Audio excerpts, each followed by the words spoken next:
Hey, welcome back.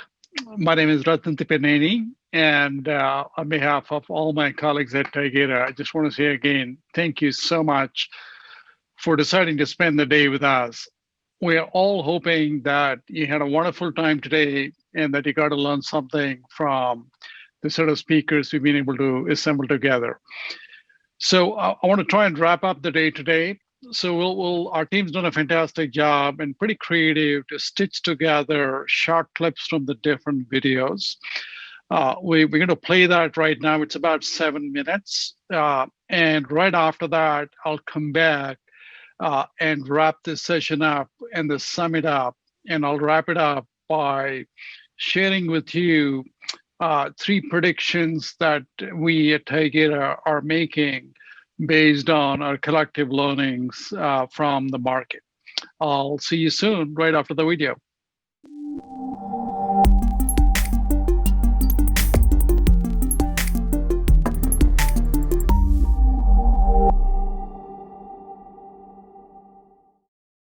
We've had a number of trailblazers who have paved the way for us, and this summit is an opportunity to bring all those experts so that the rest of us in the community can listen to some of the key lessons that they've learned and benefit from that, and through that process, accelerate the adoption of Kubernetes in the broader ecosystem. A lot of experience, although the journey to the cloud has been by far the most exciting and challenging. As customer exposure to the modern enterprise becomes more electronic, consistency of decision-making is key. Customers want a consistent experience as well as a fast one. And as we look at within the transformation of the technology groups in those modern enterprises to embrace DevOps and cloud. In the traditional world, when we used to think about security, it's like, okay, I'm going to build everything and then I'm going to secure it. It's a little bit different here. A lot of times when I look at the cloud technologies, one of the things that's top of mind for me is understanding from a technology standpoint, from a business standpoint, what is the real driver for a lot of these organizations to adopt cloud native technologies? And a lot of times I find myself to be in a position where we're talking about really about developer velocities and the pace of innovations that could potentially happen in the cloud. And what we as security professionals need to do is to keep that in mind and understand why we're doing it. How do we enable the scalability, elasticity? And then oftentimes it's really about how do we grow the business faster together. And so our approach and strategy sort of reflects things that we're trying to accommodate potentially that may come at us down the road, whether those are increasing regulations. These countries are passing regulations around data sovereignty. These transactions can't leave the country. And if they do, it's only under these circumstances. So that's driving us to different sort of strategies. So think about it essentially as a way for your dev teams to still have all of that flexibility to work in that pizza team model with certain freedoms, but the platform ops team is there to ensure a level of consistency so you don't get out of control. We definitely need network policy support. When talking specifically about AKS, it's not natively built in, so you'll have to go with something like Calico or CNI or one of the alternate CNI providers that are validated on AWS. Runtime security is a very important aspect. OPA and policies, whether it's OPA or Kubernetes, it will definitely be needed. So someone needs to define and provision all of that together. There's 2 things that are happening, right? We're expanding Kubernetes into multiple providers. We're creating a mesh that ties us. So obviously a federated mesh, right, where discovery can happen across those. And there's an awareness of applications that, hey, I can discover applications running in any region of the world on any cluster. It should be seamless. I should be able to look it up. I should be able to fail over to it seamlessly, and I should be able to secure it.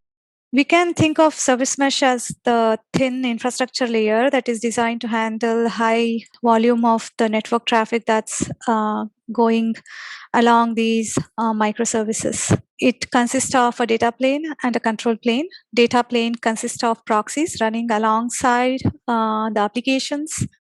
So how does service mesh actually helps developers? As a developer, you might be asking for TLS configuration across your backend applications, or you might be interested to know how many application errors that you have seen in last 30 minutes.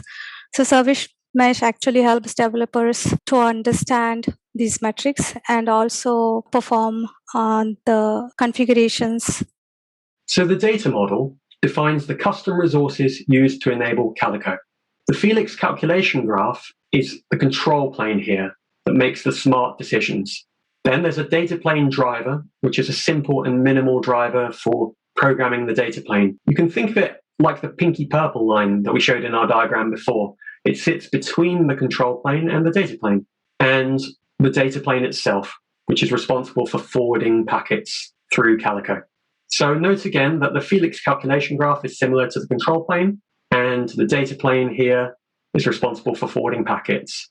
The data plane driver can be considered like a translation layer between the two. We'll also see these two things of observability and security kind of converging slightly.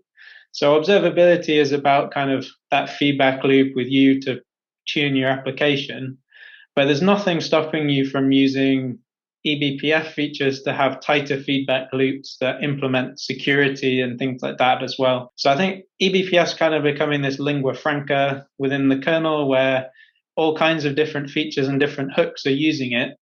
We invest our time in adopting these tools that foster deployment of such real-time visibility in the environment.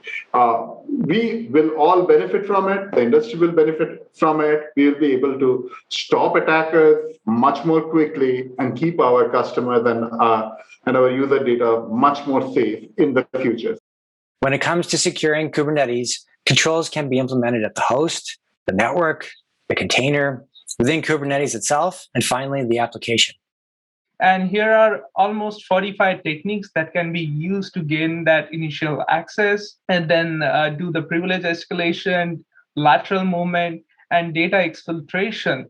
So in the Kubernetes world, this makes even more sense. You essentially run workloads that all it does is monitor for suspicious behavior.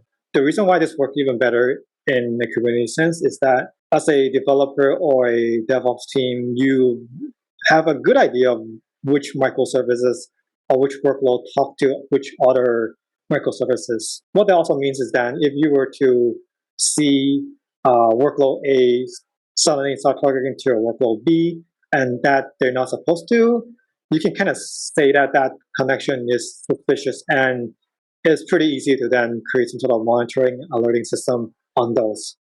That's the whole concept behind the shift left methodologies. A lot of other organizations describe it as being SecDevOps. In some cases, DevSecOps, right? That's the terminology that's being used quite often. But most importantly is be a partner with engineering team. Be a partner in the design process. Be a partner in the build process. There's many problems that you could get started with, right? You know, the advice is pick one like we did and start learning. You have opportunities where you're introducing microservices to introduce policy in terms of governing east-west communications. You have north-south, right, from the outside, from users or other applications into your service. You have admission control in Kubernetes. You have distribution control, software distribution. There's so many choices, right? It's easy to get into analysis paralysis, right? But that just extends your timelines, and sometimes significantly. So deciding what not to do is almost more important than deciding what you will do.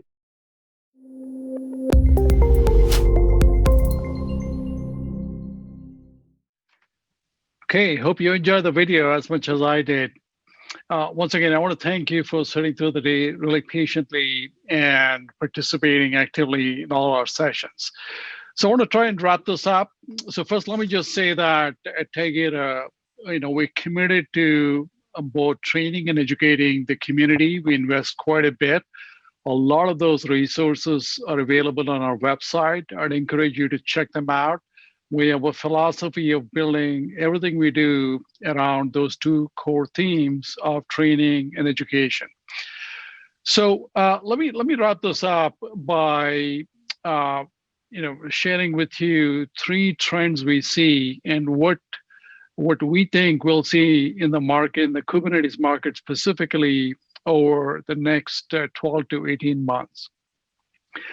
So the first trend we see that is very clearly emerging, especially in contrast to where the market was 12 or 18 months ago, is that as customers are moving workloads to production, security has become a big, huge blocker in terms of being on the critical path.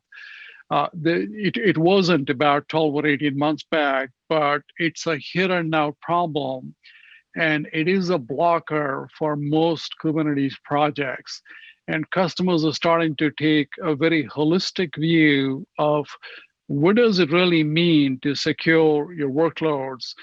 And I'm really hoping that all the sessions from today have given you a rich set of learnings that you can take away to apply to addressing that challenge. The second prediction is, in a way, is fairly obvious, but worth stating that integrating Kubernetes workloads and Kubernetes-related tooling to the rest of the infrastructure, to the legacy workloads, and finding common solutions is going to be incredibly important for Kubernetes to succeed. And that's where a lot of time and effort and energy is going to get invested in by enterprises to go solve the problem. So while we're talking about cloud native workloads, it's also incredibly important to acknowledge the existing workloads, because there's so much gravity around that, and the importance and the need to integrate with those workloads and the existing set of tools and technologies. And really, enterprises are going to be looking for common solutions that work across both types of environments and also across the cloud and on-prem. The third prediction, again, looking back at our experience with some of the early adopters, the initial focus was on just getting Kubernetes up and running. Then it was about moving workloads into production and securing them. But the third challenge they've hit, and which most of the mainstream market is likely to hit, is really around troubleshooting these applications on the Kubernetes platform. And that's where observability is going to be hugely important and is very quickly going to come on the critical path for making Kubernetes itself, these projects, successful. Unless we can empower developers with the right set of tools for Kubernetes to be able to debug and resolve their issues, it's unlikely that Kubernetes is going to become mainstream.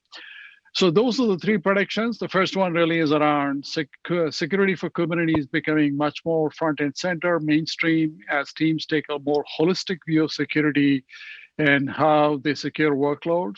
The second is just the growing realization and the importance of being able to integrate both the workloads and the infrastructure, the modern workloads and the modern infrastructure with the existing workloads and the existing infrastructure is going to become a critical success factor. And the third is our ability to empower developers with the right set of observability solutions that are purpose-built for Kubernetes to be able to resolve their solutions. So those are our three predictions for the next 12 to 18 months. So do stay in touch with us. We're very active on social media. Once again, on behalf of all my colleagues, I sincerely want to thank all of you and also all the speakers who've been very generous with their time and their knowledge and sharing everything that they've learned with us. Thank you so much. Bye.